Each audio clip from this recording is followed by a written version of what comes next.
Hello and welcome to a Chessima Chess. Pawn to e4, played by none other than Anand with the white pieces. Playing against Teimour Radjabov with the black pieces, who responded with pawn to e5. Usually on the channel, I cover historic games, gems from chess literature, sometimes hundreds of years old. But this video is about a game that is, at the time of this recording, only 90 minutes old. In that game, Anand played knight to f3 and Radjabov responded with knight to c6. These moves were played in Norway Chess, a super tournament currently going on in Norway. It has names like Vishy, Anand, Radjabov, Wesley So, Anish Giri, Shakriya Mamijarov, and Magnus Carlsen.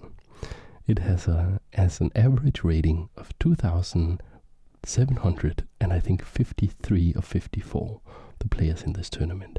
It is a just bananas crazy strong tournament. And Anand here, at 52 years of age, played bishop to c4, the Italian game. And I think a lot of people may not understand how good Anand is. And I think it's because the guy who was world champion before him is Garry Kasparov.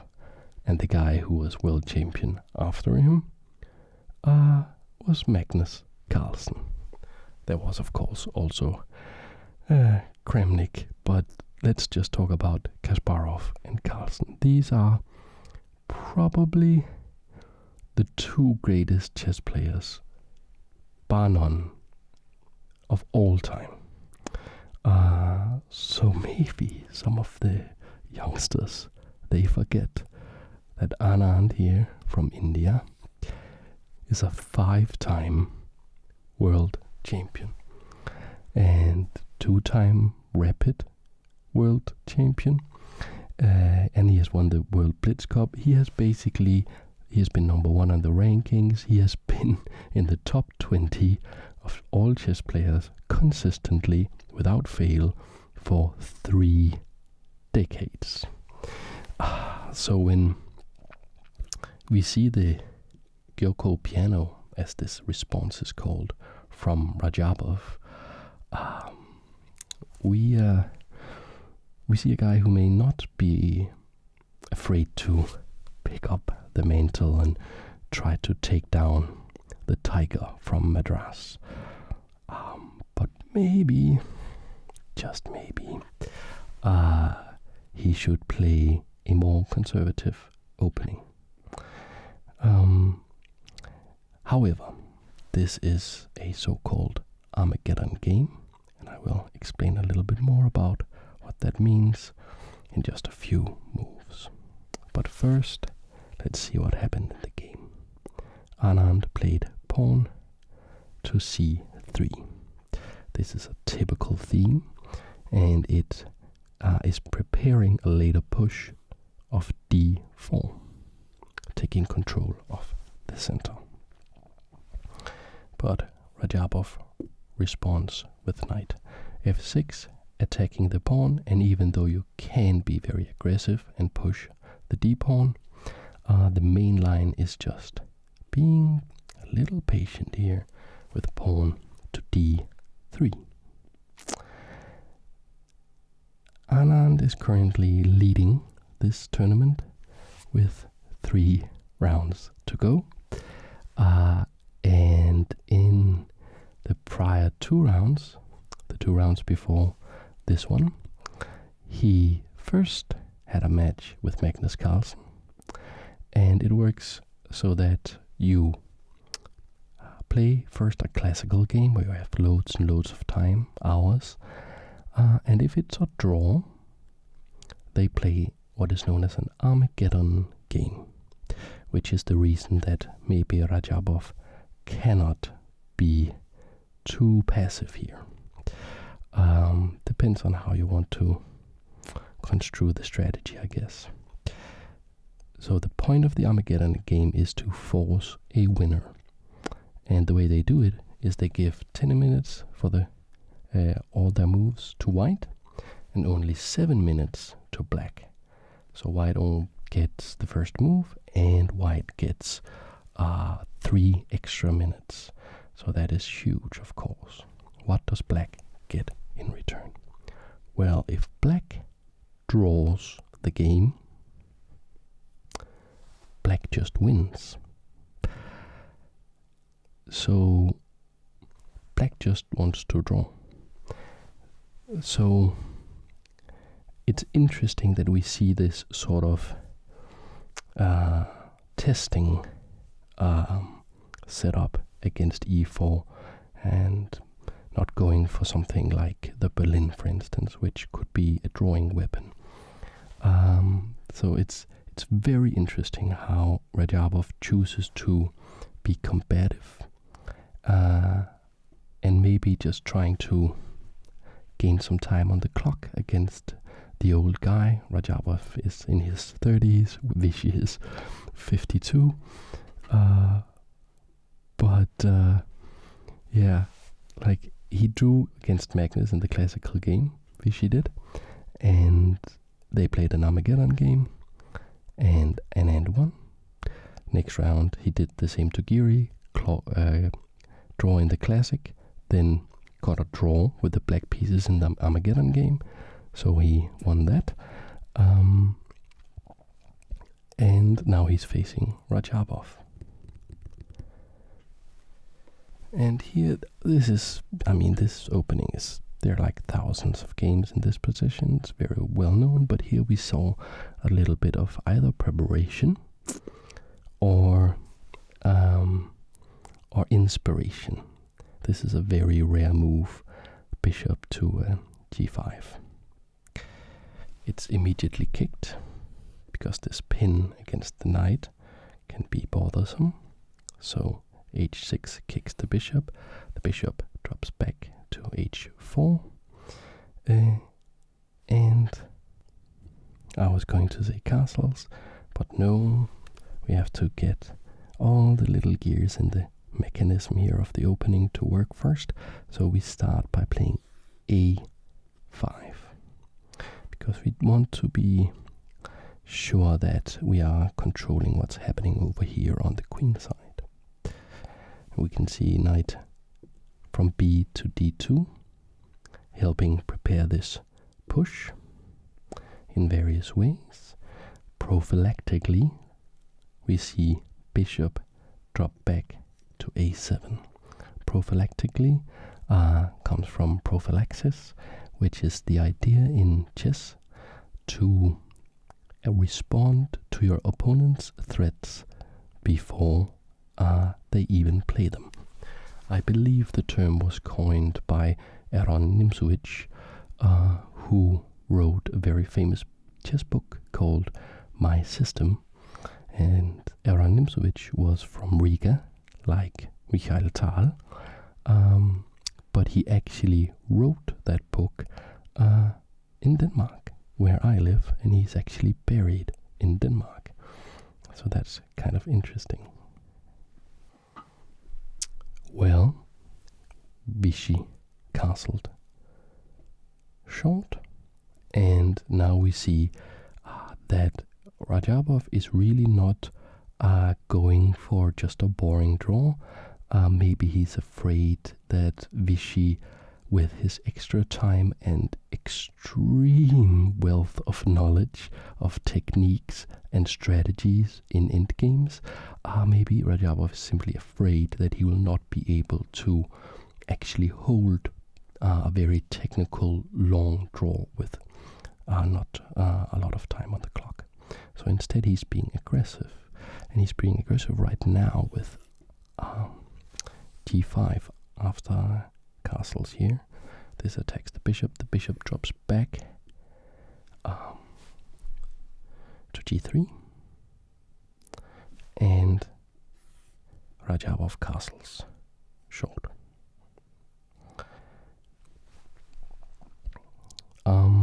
So these two pawns here, they are quite aggressive, and they want to harass this bishop, and this bishop down here wants to join the attack.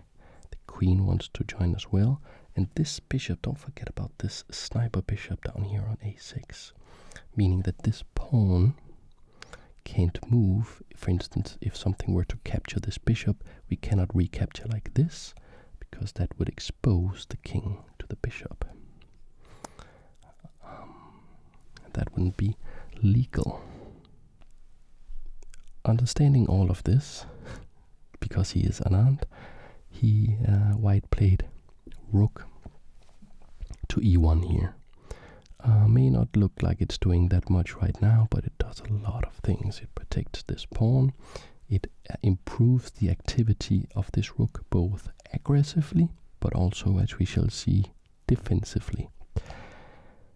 Here we see kind of a funky move by Radjabov, who plays knight to h7. So maybe you're asking yourself, what is that about? But with this move, this knight is protecting g5. Now the queen can also see g5 and can maybe slide into the game.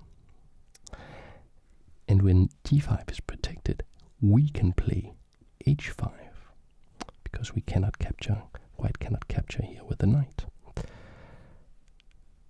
Responding to all of this, Anand played h3, giving this bishop a nice escape square on h2, where it can maybe go and hide if these pawns come too close. And they are coming closer. Pawn to h5.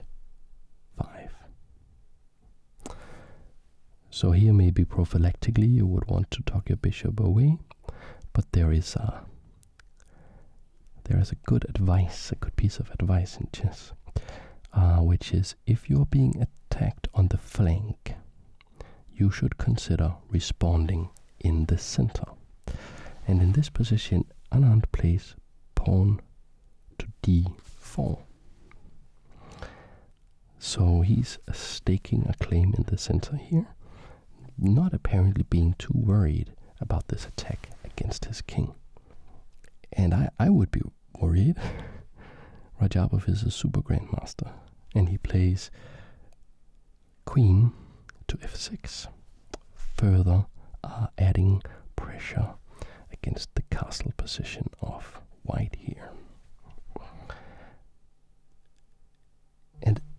And against queen f6,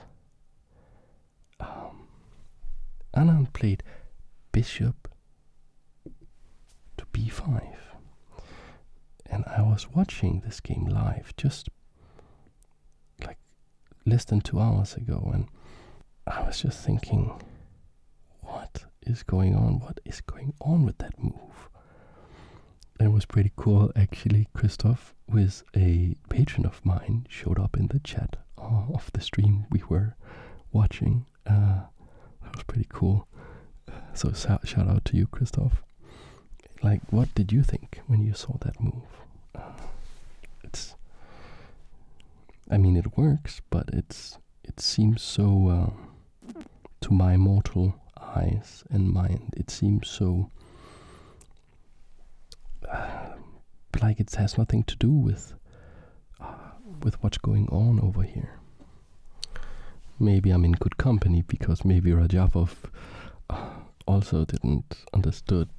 I mean, he played pawn to h4, it's a very logical move. The bishop dropped back to h2, that was prepared some moves ago.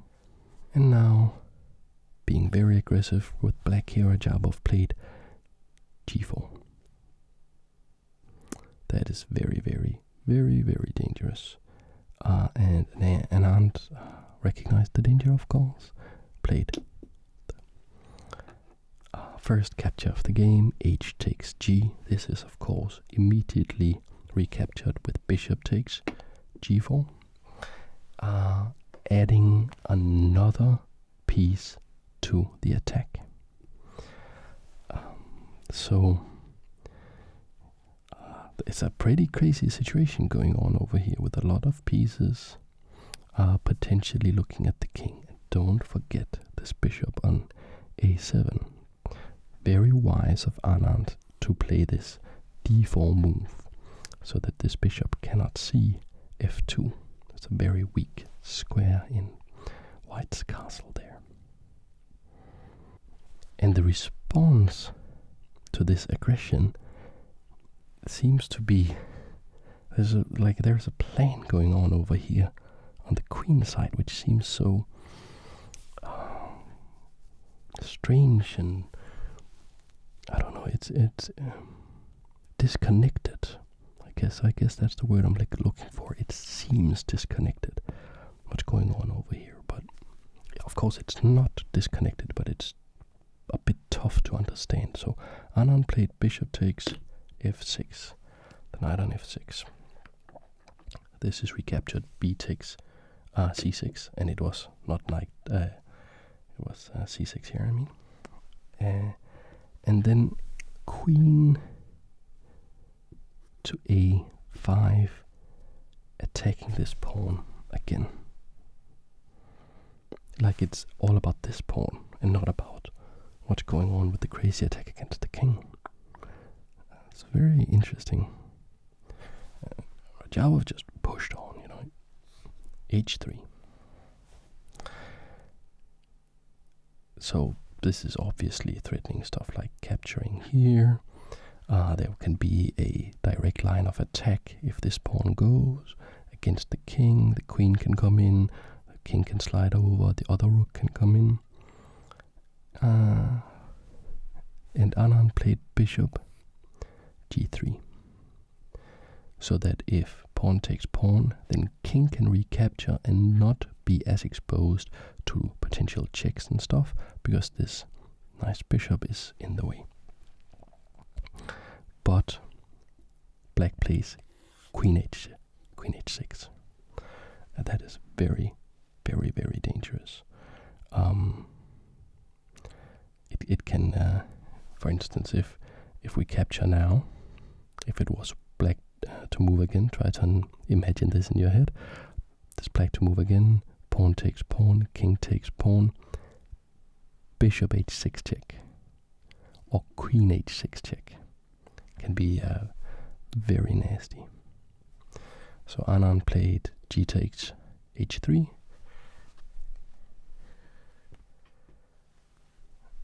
Queen takes h3. And I know that I personally have suffered many defeats against a combination of queen and bishop near my king. So it looks scary.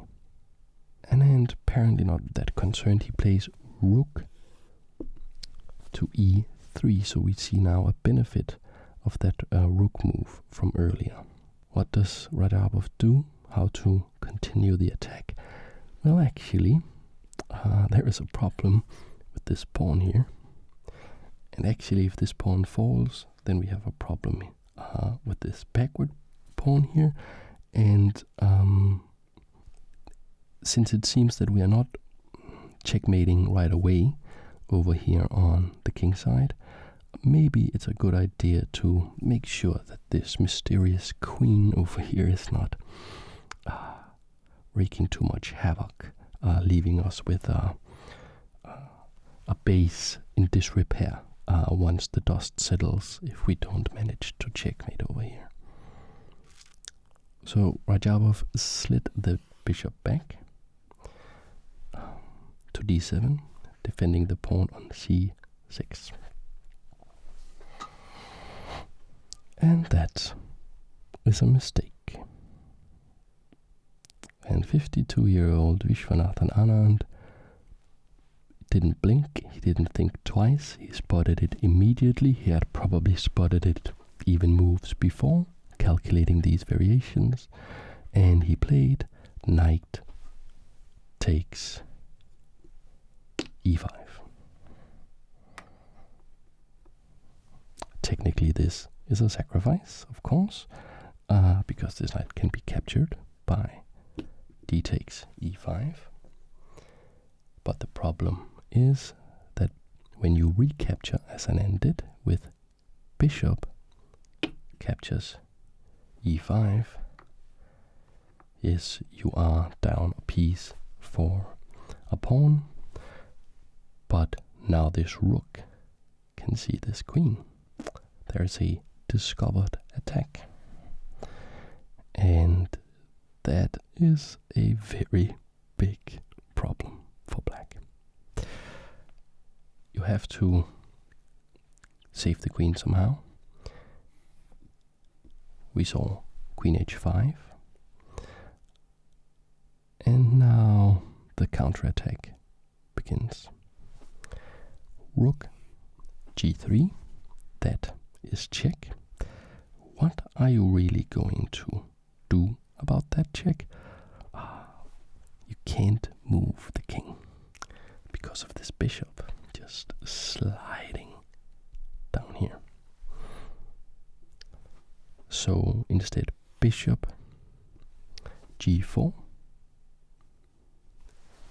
and the mysterious lady, the mysterious queen over here on the queen side,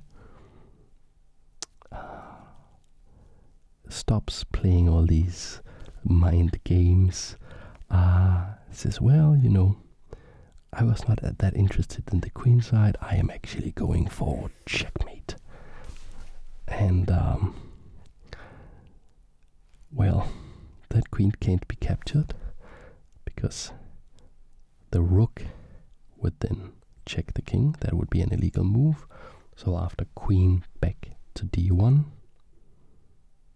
Radjabov actually resigned the game. So why did he resign this game? Number one, you have a problem that you have a piece that's attacked twice. It can't move because it's pinned, and you can't really defend it. Because if you try to defend it with a pawn, well, that pawn can just be captured. That does not work. And really, there isn't anything you can do to avoid losing the piece. But maybe you can get some counterplay. I mean, Anand did sacrifice his own piece, so maybe we can play something. And the computer, Stockfish, not Stockvish, as people have started calling Anand in chat and stuff, because he's just playing so well. He's up to number 9 again in the world. He's just been playing so well in this tournament. He's leading now, ahead of Carlsen and all the other guys.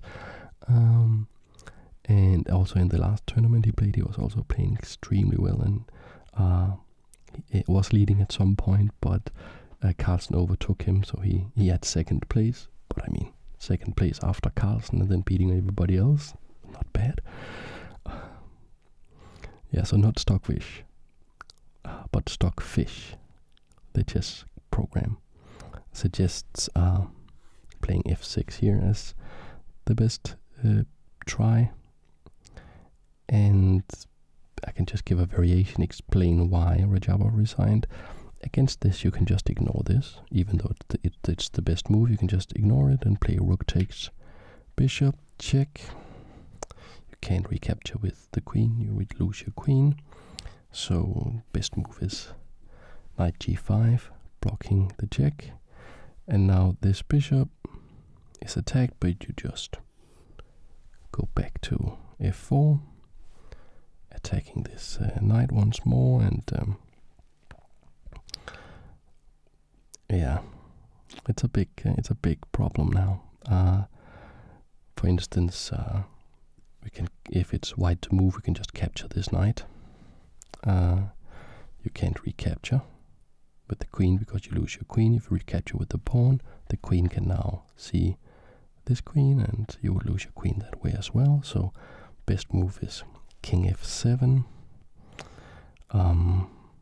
So that rook takes knight doesn't really work, but then bishop takes knight just totally works, because after f takes bishop, we can play with white rook f4. That is check. If you capture that with your pawn, you lose your queen to white's queen. So instead you have to play king g6, defending the queen. And here's the reason that let's say that Radjabov didn't feel like trying to fight in this position, because Vishy can easily find forcing lines like this, and instead of checkmating, just doing something very simple. Queen takes queen, that is check. King takes queen. Then rook takes rook. And after all these forcing moves, ending with, again, rook takes rook, we can take stock of the position. Remember how forced this position was from when Radjabov resigned. It's not the only variation, there are a couple of variations, but this is one of the best ones, and either black is getting checkmated or they end like this. And what is going on here? So basically we have knight against bishop, rook against rook, and 6 pawns against 4 pawns. Is that so terrible? Well, it's always a big problem, of course, but in this situation it is not even close, because the difference between the pawns is very, very big. These pawns are all isolated. They have no pawn friends that they can, use to support them. So they are islands, they are lonely pawn islands. Whereas all these 6 soldiers here are just working in unison, just absolutely marching on, and can work together with the knight, the rook, the king, and it's going to be no problem at all for a guy of Vishy's caliber to march these pawns forward, and at some point make a new queen, make 2 new queens, and just make 3, make 4. Like it's going to be very easy for a super grandmaster like Anand to prove that this is a win. So that is the game. I hope that you liked it. I hope that you liked the new lighting style I am trying out. There will be another video tomorrow, because I was actually working on a video called When Tal Tricked Fischer. That was supposed to come out today, but then I saw this game and I just had to do a video on it, because I'm such a big fan of Anand, and it's just a cool game, and it's so cool that he is just taking these youngsters to school. So thanks for watching. I hope I will see you tomorrow in the next video.